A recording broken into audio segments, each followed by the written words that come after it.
आज के इस एक्सप्लेनर में आपका स्वागत है। चलिए सीधे मुद्दे पर आते हैं। आज हम एक ऐसी चीज पर बात करने वाले हैं जिसने हम सबको कभी ना कभी परेशान किया है। वो बड़े बड़े सपने देखने और असल में उन पर काम करने के बीच की जो एक बहुत बड़ी और फ्रस्ट्रेटिंग सी दूरी होती है ना, बस उसी के बारे में। तो चलिए शुरू करते हैं। अब एक सबसे बड़ा सवाल उठता है, महत्वाकांक्षी लक्ष्य अक्सर फेल क्यों हो जाते हैं? देखिए, हम में से बहुत से लोग सफलता चाहते हैं, एक बढ़िया लाइफस्टाइल चाहते हैं। हमें पता भी होता है कि इसके लिए क्या क्या स्टेप्स लेने हैं। लेकिन फिर भी जब असल में काम करने की बारी आती है तो हम खुद को बस संघर्ष करते हुए पाते हैं। और पता है इसका नतीजा क्या होता है?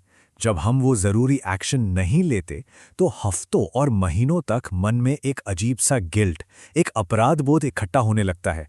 और सबसे बुरी बात, एक पॉइंट के बाद यही गिल्ट पूरी तरह से हार मान लेने वाले माइंडसेट में बदल जाता है। हम बस गिव अप कर देते हैं। ये रेजोल्यूशन वाला जाल या कहें संकल्प का जाल खासतौर पर नए साल के टाइम पर सबसे ज्यादा दिखता है। दिन एक, मोटिवेशन एकदम हाई, जिम जाएंगे, बहुत पढ़ाई करेंगे, लेकिन दिन 5 आते आते वो टालम टोल की आदत किसी बिन बुलाए मेहमान की तरह वापस लौट आती है। फिर हफ्तों का रोजमर्रा का आलस्य और महीनों बाद हम खुद को ही आलसी मान बैठते हैं।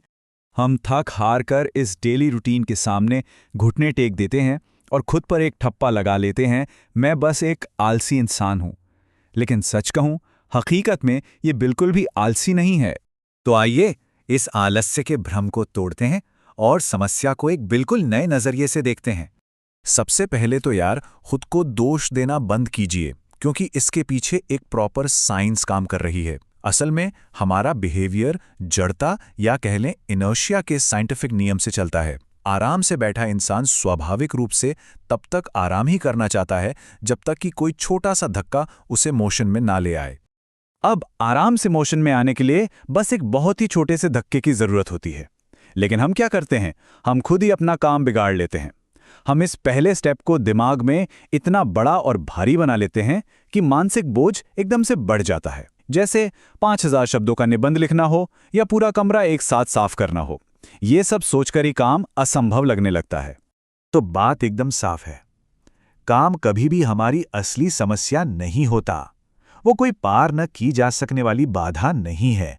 असली रुकावट, सच्चा रेजिस्टेंस तो बस उस काम को शुरू करने में है। और यहीं काम आती है छोटी शुरुआत की ताकत, जिससे हम अपने ही दिमाग के प्रतिरोध को चकमा दे सकते हैं।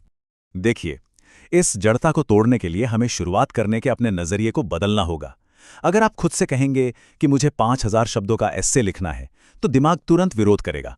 लेकिन वहीं अगर आपका लक्ष्य सिर्फ 50 शब्द लिखने का हो, तो क्या होगा? दिमाग इसे बहुत आसान मानकर तुरंत एक्सेप्ट कर लेगा। और एक बात क्लियर कर दूं, छोटी शुरुआत करने का मतलब ये नहीं है कि हम अपनी सोच छोटी रख रहे हैं। बिल्कुल नहीं। इसका मतलब है स्मार्ट तरीके से शुरुआत करना, क्योंकि मोमेंटम तभी बन सकता है जब हम वास्तव में कोई हलचल शुरू करें। तो इस मोमेंटम को बनाने के लिए चलिए बात करते हैं 2 मिनट के नियम की, जो कि एक बहुत ही कमाल की साइकोलॉजिकल ट्रिक है। ये रूल सच में बहुत ही सिंपल है। आपको बस इतना करना है, कोई भी मुश्किल लगने वाला काम चुनें और तय करें कि आप उसे सिर्फ 2 मिनट के लिए करेंगे। और सबसे मजेदार बात, अपने आप को ये पूरी परमिशन दें कि 2 मिनट होते ही आप उस काम को बिना किसी गिल्ट के रोक सकते हैं। इसे रियल लाइफ में कैसे इस्तेमाल करें? मान लीजिए आपको कमरा साफ करना है, तो पूरे कमरे की टेंशन लेने के बजाय बस तब तक सफाई करें जब तक आपका एक फेवरेट गाना बज रहा हो। या फिर घंटों पढ़ने के बारे में सोचने के बजाय सिर्फ 2 मिनट के लिए अपने नोट्स खोल लें, बस ये देखने के लिए कि उसमें लिखा क्या है। और पता है जादू क्या है?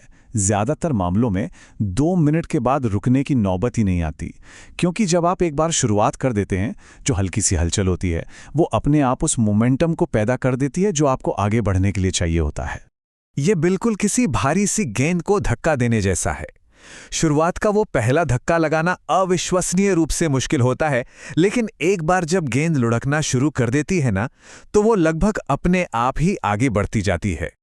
और जैसे ही उस भारी गेंद को धक्का लग जाता है, यानी आपकी शुरुआत हो जाती है, वो सारी चीजें जो आपको लग रहा था कि आपके पास नहीं है, जैसे भरपूर एनर्जी, गजब का फोकस और बहुत सारी मोटिवेशन, ये सब एकदम ऑटोमैटिक तरीके से वापस आ जाती हैं।